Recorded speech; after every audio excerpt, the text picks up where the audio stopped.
केंद्रीय मंत्री और बीजेपी के नेता नारायण राणे को बॉम्बे हाईकोर्ट से झटका लगा।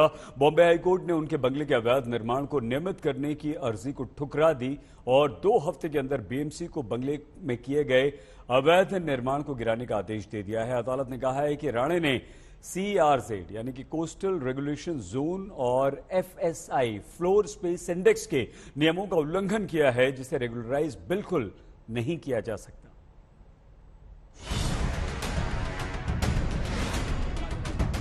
मुंबई के जुहू बीच के पास स्थित केंद्रीय मंत्री नारायण राणे के इस विशाल बहुमंजिला बंगले के कुछ हिस्से पर जल्द हथौड़ा चल सकता है, क्योंकि बॉम्बे हाईकोर्ट का मानना है कि इस बंगले में इतना ज्यादा अवैध निर्माण किया गया है जिसे नियमित करने की इजाजत दे दी तो मुंबई में लोग बिना कानून से डरे अवैध निर्माण करने लगेंगे। सबसे पहले साल 2017 में RTI एक्टिविस्ट संतोष दौंडकर ने राणे के बंगले में अवैध निर्माण के खिलाफ BMC में शिकायत की थी। कोर्ट ने अपने ऑर्डर में कहा कि नारायण राणे का रेगुलराइजेशन हैज नो मेरिट, इसमें इनको किसी भी तरह से रिटेंशन परमिट नहीं किया जा सकता। स्ट्रक्चर में बहुत घने वायलेशंस हैं, 3 गुना ज्यादा FSI यूज किया है। जहां पे 11 मीटर की हाइट परमिटेड थी वहां पे 30 मीटर के ऊपर बना दिया। तो अदालत ने अपने ऑर्डर में कहा है कि violations have become very rampant in society and stern action needs to be taken. First floor में अगर क्या इलीगल है इसकी हम बात करें तो 2 गार्डन एरियाज हैं जिसे रूम में तब्दील किया गया है। वहीं पर सेकंड फ्लोर में भी वैसे ही किया गया है, 2 जगह पर जो गार्डन एरिया है उसे रूम में तब्दील किया गया है।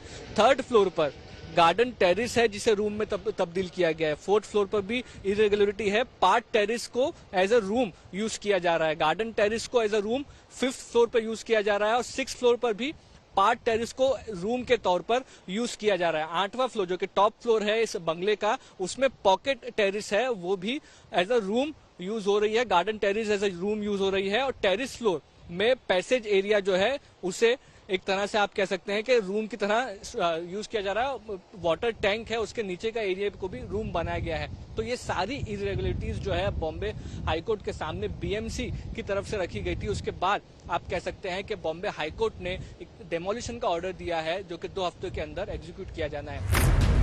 राणे की अवैध निर्माण को वैध करने की पहली अर्जी जून में ठुकराने के बाद BMC जुलाई में दायर की दूसरी अर्जी पर विचार करना चाहती थी, पर कोर्ट ने कहा कि ऐसे तो कोई भी पहले बड़े पैमाने पर अवैध निर्माण करेगा और फिर नियमित कराने के लिए अर्जी दे देगा। कोर्ट ने अपने फैसले में राणे की दूसरी अर्जी पर BMC के अचानक बदल गए रुख पर भी हैरानी जताई।